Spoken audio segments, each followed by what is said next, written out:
Nagbigay ng talumpati ang aktor na si Philip Salvador sa 42nd anniversary event ng Partido Demokratiko Pilipino o PDP na ginanap sa isang hotel sa Cebu City nitong April 19 na nasa ilalim ng pamumuno ni dating Pangulong Rodrigo Duterte. Inimbitahang magsalita sa IP dahil isa siya sa posibleng tumakbong senador sa 2025 sa ilalim ng nabanggit na political party.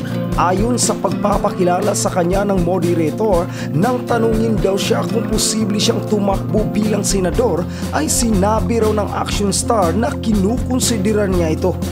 At batay naman sa desisyon ng National Committee ng partido, inirekomenda nila ang nominasyon ni Salvador kasama ang re-electionist na sina Senador Francis Tolentino, Senador Bongo at Senador Ronald Bato de la Rosa.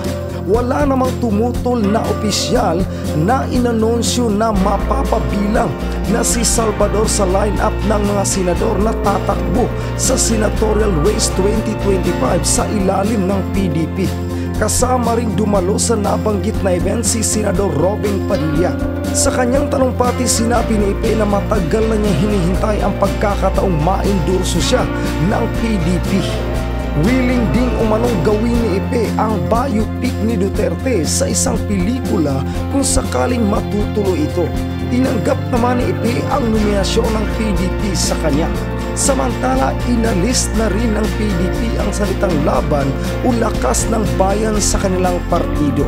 Alam na natin, dito po sa ginanap na anibersaryo ng PDP, talaga naman pong nagbigay na sila ng mga line-up para sa mga re-electionist at sa mga bagong tatakbong senador sa kanilang partido. At hinapansin natin, wala ang pangalan na ni Willie Revillame. Pero, eto na, pasok sa mga Philip Salvador. Tatakbo po siyang senador sa 2025 sa ilalim ng PDP. Naku, ano masasabi mo dyan, Romel? Naku, ang sabi niya talaga, hindi po ako abogado, hindi po ako doktor, hindi po ako engineer.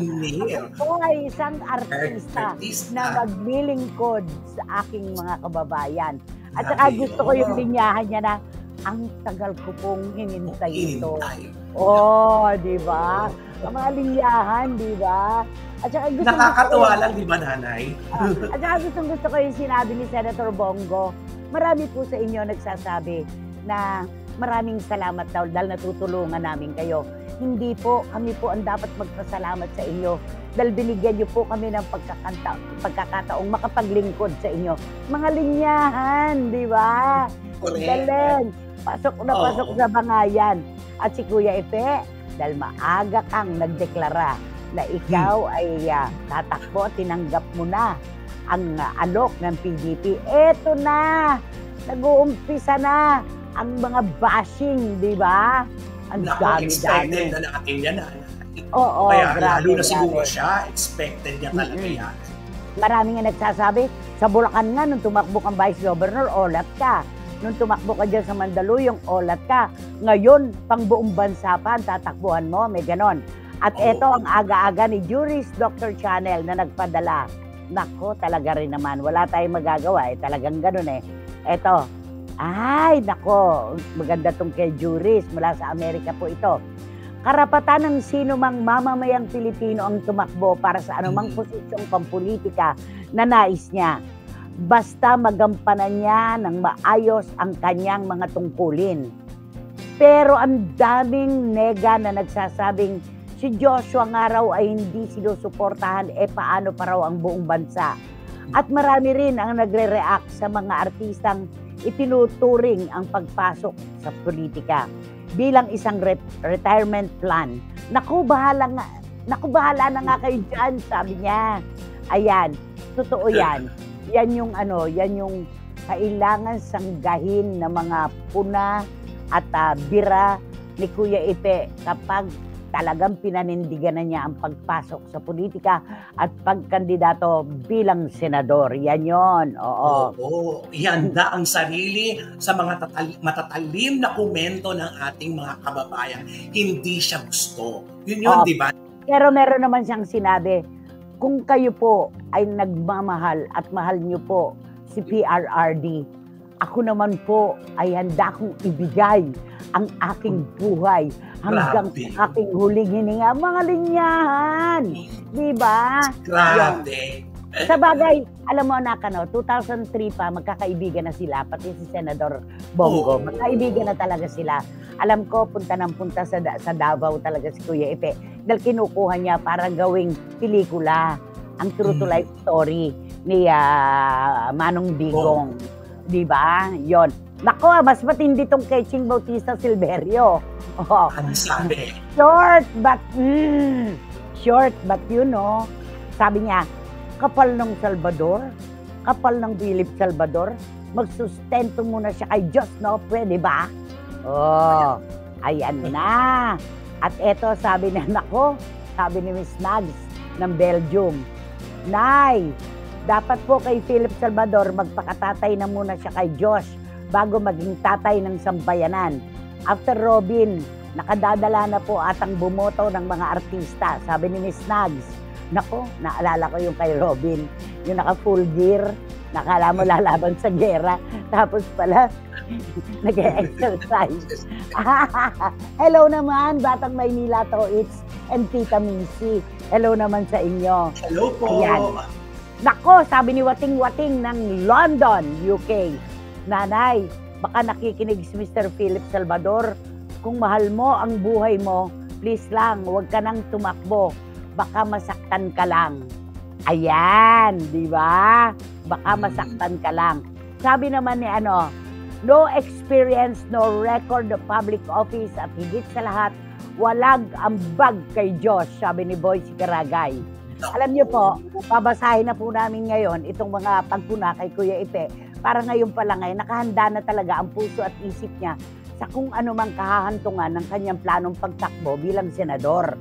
Ngayon pa lang. Totoo yan. Matamis magsalita si Kuya Ipe. Ewan lang kung magampanan niya ang mga tungkulin pag pumasok na siya sa politika at nanalo. Sabi ni Tita Nene Ulanday. Alam niyo po, ganito din naman ang sinasabi niyo noon kay Robin Padilla. Di ba? Ano sabi niyo? Walang karanasan. Wala pang napapatunayan. Hindi ka nga naging barangay kagawad. Tapos tatakbo kang senador. Ano nangyari? Umikot ang kapalaran. Nag-number 1 pa si Robin Padilla. Kaya wag malay natin. Huwag po tayong humusga dahil dito po sa ating bansa, expect the unexpected. Eka nga. Ang sabi nga nila, ang bola ay bilog. Diba? Tama. Huwag po nating maliitin ang mga posibilidad sa buhay na ito. Ang buhay mismo ay nagsasabi, I am possible. Di ba? Kaya huwag nating husgahan. Baka mamaya mag-number 1 si Kuya Ipe. Di parang kinain nyo yung mga pinagsasabi nyo. Parang ganon. Di ba? Okay ka lang ba, Kuya Ipe? Anak mo nga, pinabayaan mo. Taong bayan pa kaya. Huwag kami. Sorry. Sabi ni Dan Clavesillas. Ito po yung mga unang bugso na hindi po natin talaga maiiwasan. Maaga yung... Tamo si Willie. Out na. Paano babalik na siya sa telebisyon? Napag-isip-isip siguro ni Willie, hindi ito ang aking mundo. Hindi ito talaga. Oo. Ay nako, ito ang sabi ni Marichu Formacion Espiritu. Hay nako, Nay, ang masasabi ko lang, a big no. Yung no niya, all caps. Hindi caps and lower to. For Philip Salvador, unahin mo muna ang anak mo bago ang ibang tao. Linisin mo muna ang sarili mong bakuran. Wow, mga ganito ang linyahan. Di ba naman? Ganito ang mga linyahan. Masasabi naman natin na may katotohanan dahil opinion nito Kanila yan. Eto pa, Philip Salvador tatakbo bilang senador? Utang na loob. Wag na po, opinion ko lang, sabi ni Tita Julie Paras. At sabi ni Iram Lia, Nay, maging tatay muna siya kay Diyos bago sa anumang pagtakbo sa politika. Mga Pilipino na boboto, vote wisely. Si wisely na lang ang iboto. Here, sabi ni Iram Lia. Oy, Iram Lia, nandito sa Pilipinas ang inyong Amir, ang inyong tagapamuno, di ba? Yon. At eto pa, ano kaya ang masasabi naman ni Neneng Putot Gensoli ng LA? Ha? Philip Salvador? Nako, hindi mananalo yan. Eto matindi to. Hinusgahan na agad. Wala Grabe. sa 2025 pa election, talagang si Neneng Putot, nako, hindi mananalo yan. Talagang may ganun na siya. Nagpapakilala pa lang mama. Oo, may ganun na kaagad.